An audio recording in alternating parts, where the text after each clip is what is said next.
Hello and welcome to the Healthy Families module for this course.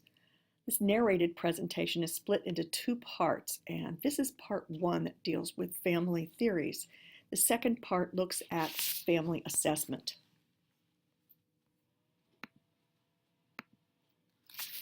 We know that people do not exist in a vacuum. They live, play, go to work, and work with other people. And most anthropologists agree that next to their peculiar tendency to think and use tools, one of the distinguishing characteristics of human beings is that they are social creatures. The social group that seems to be most universal and pervasive in the way it shapes human behavior is the family. Now, I will have to tell you, this is my family. So that's me in the middle, and my daughter to the left, and her husband, the two little children, Emily and Sam, at ages 7 and 5, are my grandchildren, and then to the right, it's my son's wedding. So you can see him and his new bride, my new daughter-in-law. So I'm very proud of my family, and certainly they provide a root system for a stronger world. Family nursing is a philosophy and a science that's based on the following assumptions: that health and illness are family events. What affects one family member affects the whole family. And healthcare practices, decisions, and behaviors are made within the context of the family. Now, is this a traditional family? Think about what you call a traditional family. In this picture, you have what we call the Ozzie and Harriet families from the 60s television program.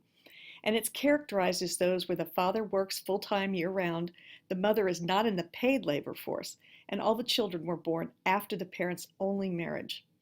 It was widely assumed that most families took this form, and it was a cultural ideal, actually, during post-war United States. But actually, it's a myth that the majority of children, anytime since 1940, have lived in Ozzie and Harriet families. For kids born in 1940, only 41% were from this type of family. And these figures grew only slightly during the 50s and 60s, but never reached 50% for newborn children. Today, Ozzie and Harriet families account for only about 15% of family situations of children. So what's traditional now? Well, if we look at trends in marriage, you find that the majority of young people are projected to cohabitate at least once. There's an increased age for first marriage. There's been an increased number of interracial marriages. There's been an increased age for mothers at the first birth of their child. The average age of that mother is 25 years rather than 21.4 years as when the first child comes around. And more than 50% of divorced people remarry. So if you look at all these different types of traditional families, this is just a few of the types of families that you see now. And any of the types of families can be healthy, depending on how they function in everyday life. Knowledge of family structures and functions is essential for understanding how families influence health, illness, and well-being. Family structure refers to that constellation of people who compose a family, and it's often tracked because statistics point to health risks that are related to family structure. So if you think back to that traditional family, looking at those structures, who is in the family and how are they related to each other? So aspects that we address for that are the individuals who compose the family, the relationships between them, the interactions between family members, and the interactions with other social systems.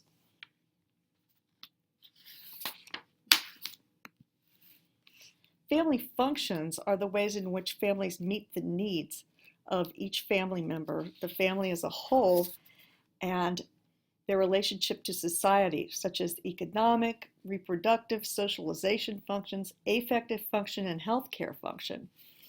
If you look at this particular cartoon, you see that the father is providing that affective function by hugging his child. And in many different cultures, that would not necessarily be an affective function. It would be shown in a different way. So there is still some type of affective function in the family, maybe not between the father and the children. Whatever form it takes, though, there's some type of function of each one of these functions in families across cultures. Now, when you consider the health of an individual, we assess the interaction of body systems. Are they all working to support each other and maintain a person's health?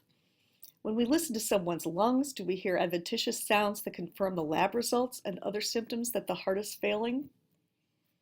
In a family, we also study the health of interactions, the interactions among families in everyday life, interactions that support the health of each member of the family as a whole, and of their interactions with people and places encountered outside the family. Now look at the photo of this woman's face staring into the distance, and look at how your understanding of this changes when you're seeing that she's staring into the distance even when her husband kisses her. She has dementia and has really disconnected from her relationship with her husband. This is something you couldn't see, again, unless you see the picture of the two of them together. So let's look at the components of a family system then, because this is the major theory that guides our practice. The next two slides will introduce you to these components. Then this would be followed by a further explanation and application of each of these components to a real family from my dissertation study. Systems theory is used in many disciplines, so some of these components may already be familiar to you from biology class, for instance. But in the first two, you can see that through the interactions, family is more than the sum of its parts. The family structure has elements that can only be seen in its interactions. Now, individuals make up the family system, but overall, family images and themes are reflected in this holistic quality. Unique behaviors may be ascribed to the entire system that don't appropriately describe individual elements. The third one, that family is a structure of related parts or subsystems. Action or change affects every other person in the family, and every family system contains a number of small groups, usually made up of 2 to 3 people, and the relationships between these people are known as the subsystems, coalitions, or alliances. You have the mother-child subsystem, you have the father-mother subsystem, all these interactions that are special between particular members of the family. Each subsystem then has its own rules, boundaries, and unique characteristics. But membership in the subsystems can change over time. For the fourth one, you can see that families have boundaries and can be viewed on a continuum from open to closed boundaries. Every system has a way of filtering their interactions with the world outside the family, and that's what boundaries are about. It's kind of like the cell's semi-permeable membrane. What do you let in? What do you keep out to keep the family healthy? And the last one is that each family system constantly adapts to maintain itself in response to its members and the environment. Excuse me, that's not the last one. There are more on the next slide.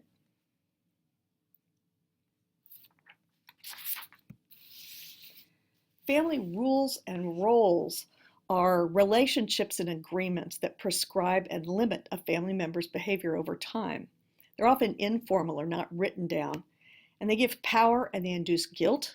They control or limit behaviors. For example, things like more is good, be responsible, be perfect. Those are the kinds of things that guide our behavior that are inherent in a family without being said out loud all the time. Every family changes according to a family life cycle that moves from a commitment of partners to each other to bring children into the world. But each one of these particular stages in the family life cycle then require profound adaptation in the boundaries, the rules, and the roles of the family, amongst other things. Now, those are the components of the family system.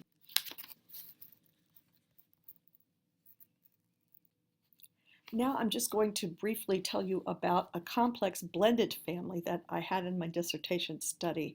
And first, I'd like to refer you in the next slide to their genogram to give you an idea of who they are and how they are interconnected. You can see that the matriarch who you saw in the picture is Kuma Richards, and it's her home that they live in. She is now about 80. She's had a stroke. She's falling. She has a very complex regime of diet and medications.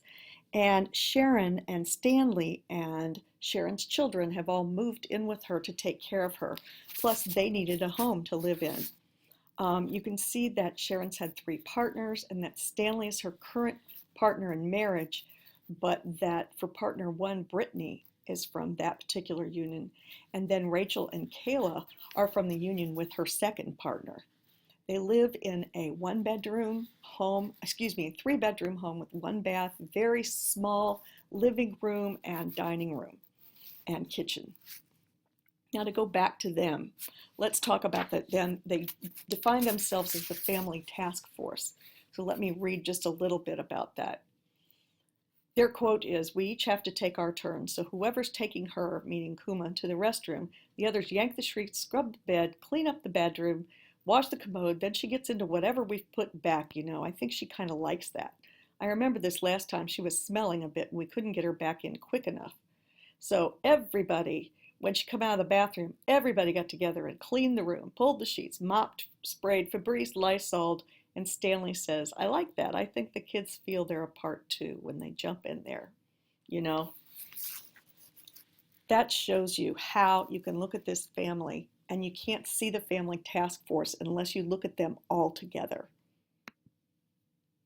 In terms of subsystems, you have those mother-daughter subsystems between Sharon and her mother, the mother-children subsystems with Sharon and her children, and then of course that marital subsystem with Stanley. And they're pretty complex. Sharon really tries to promote her interaction with her children with regular activities. Family boundaries then are about how you, the rules and attitudes and communications that the family has helps define how they interact with the outside world, with the people and different entities outside the family. Open boundaries are what we call semi-permeable. When you think of a semi-permeable membrane, and for a cell, it means that things are, there's a filter in terms of what comes in and what goes out.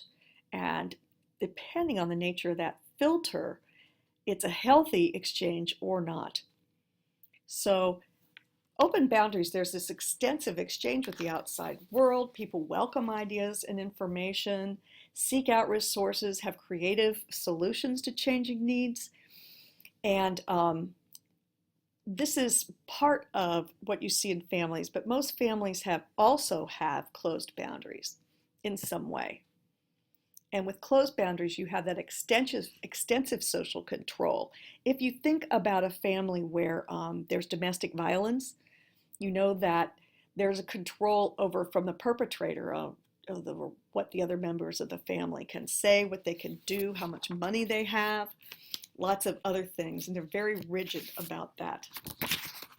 The last thing is looking at that family life cycle, and I refer you to tables 27.1 in your textbooks. It has a wonderful description of this.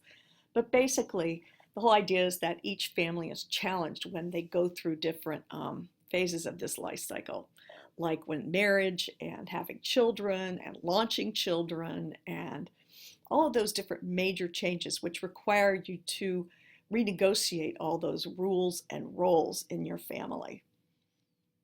So now we've explored the basic concepts, and next for part 2 we're going to look at family assessment itself.